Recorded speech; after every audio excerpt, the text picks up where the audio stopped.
കളിയല്ല കളി. ടോമോയിലെ കായികമേള, കാട്ടിലെ കളികൾ, പന്തു കളിക്കാനൊരു പെൺകുട്ടി എന്നീ 3 ഭാഗങ്ങളാണ്. അതിൽ ഒന്നാമത്തെ പാഠം നമുക്കൊന്ന് നോക്കാം. ടോമോയിലെ കായികമേള.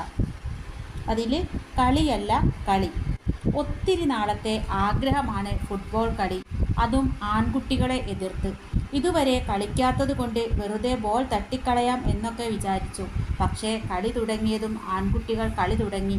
അപ്പോൾ മനസ്സിലായി ഇതത്ര എളുപ്പമൊന്നുമല്ലെന്ന്. ഞങ്ങളുടെ കളി കണ്ട് മാഷ് ഞങ്ങളോടൊപ്പം ചേർന്നു. മാഷ് ഒരടി അങ്ങ് അടിച്ചു കൊടുത്തു. അപ്പോഴല്ലേ രസം. പന്തിന് പകരം മാഷിൻ്റെ ചെരുപ്പ് പോസ്റ്റിലടിച്ച് ഗോളായി. ഒരു കുട്ടിയുടെ കളിയനുഭവം വായിച്ചുവല്ലോ. നിങ്ങളും ധാരാളം കളിക്കുന്നവരാണ്. വീട്ടിലും സ്കൂളിലും കൂട്ടുകാരോടൊത്ത് നിങ്ങൾ കളിക്കാറുണ്ട്.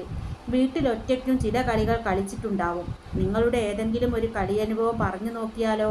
എല്ലാവരും പറയണേ. അപ്പോൾ ഇതിൽ പറഞ്ഞിരിക്കുന്നത് കളിയല്ല കളി എന്ന് പറഞ്ഞ് ഒരു കുട്ടി പറയുന്ന ഒരനുഭവമാണ്. അപ്പോൾ അതേപോലെ നിങ്ങൾക്കും ഉണ്ടാവും എന്ത്? നിങ്ങൾക്ക് ഓരോരുത്തർക്കും വീട്ടിലും അല്ലാതെയൊക്കെ കളിക്കുമ്പോൾ ഉണ്ടായ ഓരോ അനുഭവങ്ങൾ ഉണ്ടാവും. അപ്പോൾ നിങ്ങൾ എന്ത് ചെയ്യണോ?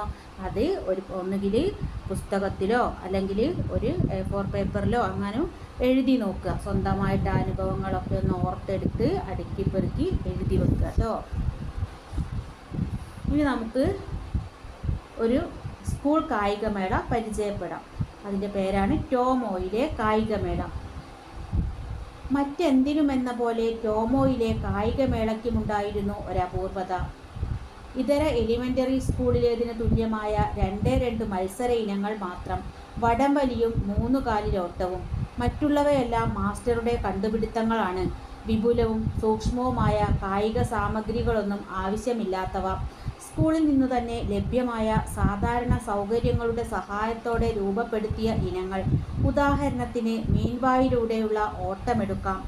മത്സ്യാകൃതിയിലുള്ള കുഴലിൻ്റെ രൂപത്തിൽ കട്ടിയേറിയ തുണി കൊണ്ട് നിർമ്മിച്ച് ചായം തേച്ച് മോടി പിടിപ്പിച്ച എടുപ്പുകൾ അക്കാലത്ത് സുലഭമാണ്.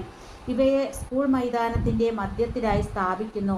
മണിയടി കേൾക്കുന്നതും കുട്ടികൾ ഈ കരിമീൻ എടുപ്പുകളെ ലക്ഷ്യമാക്കി ഓട്ടം ആരംഭിക്കും. വായിലൂടെ ഉള്ളിൽ പ്രവേശിച്ച് വാലറ്റത്തൂടെ തിരിച്ചിറങ്ങണം.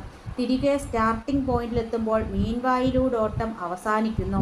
ടോമോയിലാകെ 3 മത്സ്യങ്ങളെ ഉണ്ടായിരുന്നുള്ളൂ. അതുകൊണ്ട് 3 പേർക്ക് മാത്രമേ ഒരേ സമയം മത്സരത്തിൽ പങ്കെടുക്കാൻ കഴിയുമായിരുന്നുള്ളൂ. സംഗതി ലളിതമാണെന്ന് ഒറ്റ നോട്ടത്തിൽ തോന്നാം, പക്ഷേ അത്ര എളുപ്പമുള്ളതല്ല. മത്സ്യത്തിൻ്റെ ഉദരം ദൈർഘ്യമേറിയതും ഇരുട്ടു നിറഞ്ഞതുമാണ്. ദിഗ്ഭ്രമം പിടിപെടാൻ അത്ര സമയമൊന്നും വേണ്ട. ടോട്ടോച്ചാൻ ഉൾപ്പെടെ പല കുട്ടികളും വഴിതെറ്റി മീനിൻ്റെ വായിലൂടെ തന്നെ പുറത്തിറങ്ങാൻ തുടങ്ങി. അബദ്ധം പിണഞ്ഞെന്ന് മനസ്സിലായപ്പോൾ തിരക്കിട്ട് വീണ്ടും ഉള്ളിലേക്ക് ഓടുകയേ നിവൃത്തിയുണ്ടായിരുന്നുള്ളൂ. കാഴ്ചക്കാർക്ക് രസം പകരുന്ന ഇനമാണ് ഈ മീൻവായിലൂടെ ഓട്ടം. കുട്ടികൾ മുന്നിലേക്കും പിന്നിലേക്കും പരതി നടക്കുമ്പോൾ കരിമീൻ തടിയൻ ജീവനുള്ളതുപോലെ അങ്ങോട്ടും ഇങ്ങോട്ടും ഇളകി ആടാൻ തുടങ്ങും. വടംവലി മത്സരത്തിൽ വടം ആഞ്ഞു വലിച്ച് ഹേയ് ഹോ എന്ന ആർപ്പുവിളിയുമായി കൊബായാഷി മാസ്റ്ററും മറ്റധ്യാപകരും കുട്ടികളോടൊപ്പം കൂടും.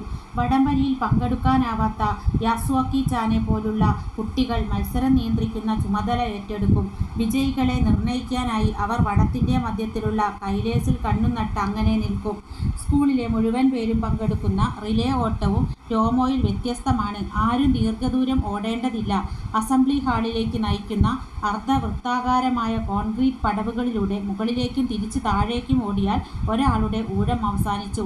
ഒറ്റ നോട്ടത്തിൽ തികച്ചും നിസ്സാരമെന്ന് തോന്നാം, പക്ഷേ പടവുകൾ അസാധാരണമാം വിധം നേർത്തതും ഇടുങ്ങിയതുമാണ്. മാത്രമല്ല ഓരോ കാൽവയ്പിലും ഒന്നിലേറെ പടികൾ ചാടിക്കടക്കാൻ അനുവദിക്കപ്പെട്ടിട്ടില്ല. നീളം കൂടുതലുള്ളവരോ മുറം പോലെ പരന്ന കാലുകളുള്ളവരോ ആണെങ്കിൽ വെള്ളം കുടിച്ചതു തന്നെ. വിശ്രമവേളകളിൽ കുട്ടികൾ അശ്രദ്ധരായി ചാടിമറഞ്ഞ് നടക്കാറുള്ള സുപരിചിതമായ ആ പടവുകൾക്ക് കായികമേളയുടേതെന്ന് പ്രത്യേക പ്രാധാന്യം കൈവരുന്നു. ആകെ 8 പടവുകൾ. ആവേശം നിറഞ്ഞ ആർപ്പുവിളികളോടെ അവർ കയറുകയും ഇറങ്ങുകയും ചെയ്തുകൊണ്ടിരിക്കും. അകലെ നിന്ന് നോക്കുന്ന ഒരാൾക്ക് പ്രതിരൂപങ്ങൾ കലങ്ങിമറിയുന്ന ഒരു കാലിഡോസ്കോപ്പിലെന്ന പോലെയാണ് ആ മനോഹര ദൃശ്യം അനുഭവപ്പെടുക. ടോട്ടോച്ചാൻ്റെയും 1-ാം തരത്തിലെ മറ്റു കൂട്ടുകാരുടെയും പ്രഥമ കായികമേളയായിരുന്നു അത്. മാസ്റ്റർ പ്രതീക്ഷിച്ചതുപോലെ തന്നെ അവർക്കത് ആസ്വാദ്യകരമായി തീരുകയും ചെയ്തു. കായികമേളയിൽ ഏവരെയും അതിശയിപ്പിക്കുന്ന ചിലത് സംഭവിച്ചു. ഇത്തിരിയോളം പോന്ന കൈകാലുകളുടെ ഉടമയായ തകാഹാഷി എല്ലാ ഇനത്തിലും ഒന്നാമതെത്തി. അത് അവിശ്വസനീയമായിരുന്നു. മറ്റുള്ളവർ കരിമീൻ തടിയൻ്റെ വയറ്റിൽ കിടന്ന് നട്ടം തിരിയുമ്പോൾ തകാഹാഷി നൊടിനേരം കൊണ്ട് പുറത്തെത്തുകയായി. കൂടെയുള്ളവർ ഏണിപ്പലകകൾക്കിടയിലെ നൂഴ്ന്നുകയറ്റം ആരംഭിച്ചതേയുള്ളൂ. അവനതാ തിരിച്ചിറങ്ങി. ഏതാനും വാര പിന്നിട്ട് കഴിഞ്ഞിരിക്കുന്നു. അസംബ്ലി മന്ദിരത്തിൻ്റെ പടവുകളിൽ റിലേ ഓട്ടക്കാർ ഓരോ ചുവടിൽ ഓരോ പടി എന്ന നിയമം പാലിക്കാൻ പാടുപെടുകയായിരുന്നു. തൻ്റെ കുരുടിച്ച കാലുകൾ ഒരു കുതിരയെപ്പോലെ മുന്നോട്ട് ചലിപ്പിച്ചുകൊണ്ട് മിന്നൽ വേഗത്തിൽ തകാഹാഷി അവരെ കടന്ന് മുകളിലേക്ക് പോയി. ഈ തകാഹാഷിയെ ഒന്ന് തോൽപ്പിക്കാൻ ഞങ്ങൾ നന്നേ നോക്കിയിട്ടോ. പറ്റിയില്ല. ഏവർക്കും ഒരേ അഭിപ്രായമായിരുന്നു. അവനെ തോൽപ്പിക്കാനുള്ള വാശിയോടെ മറ്റു കുട്ടികൾ അവരുടെ കഴിവിൻ്റെ പരമാവധി അധ്വാനിച്ചു. അധ്വാനം മിച്ചം. ഓരോ തവണയും വിജയം അവനു തന്നെ. ടോട്ടോച്ചാനും കഠിനമായി ശ്രമിക്കാതിരുന്നില്ല. പക്ഷേ അവൾക്കൊരിക്കലും അവനെ പരാജയപ്പെടുത്താനായില്ല. വെറുതെ നീട്ടിപ്പിടിച്ചുള്ള ഓട്ടമായിരുന്നെങ്കിൽ അവനെ പിന്നിലാക്കാൻ അവർക്കൊക്കെ കഴിയും. പക്ഷേ കടമ്പകൾ കടക്കേണ്ട ഒരിനത്തിൽ അവർ അടിയറവ് പറയുകയേ നിവൃത്തിയുള്ളൂ. ഒരു വീരനായകൻ്റെ അഭിമാനത്തോടെയും സന്തോഷത്തോടെയുമാണ് തകാഹാഷി സമ്മാനങ്ങൾ സ്വീകരിക്കാനെത്തിയത്. എല്ലാറ്റിനും ഒന്നാമതായി എത്തിയതിനാൽ ഒന്നിനു പിന്നാലെ ഒന്നായി സമ്മാനം വാങ്ങിക്കൊണ്ടിരുന്ന അവനെ മറ്റു കുട്ടികൾ അസൂയയോടെ നോക്കി. സമ്മാന വിതരണത്തിലുമുണ്ട് മാസ്റ്ററുടേതായ സവിശേഷ രീതികൾ.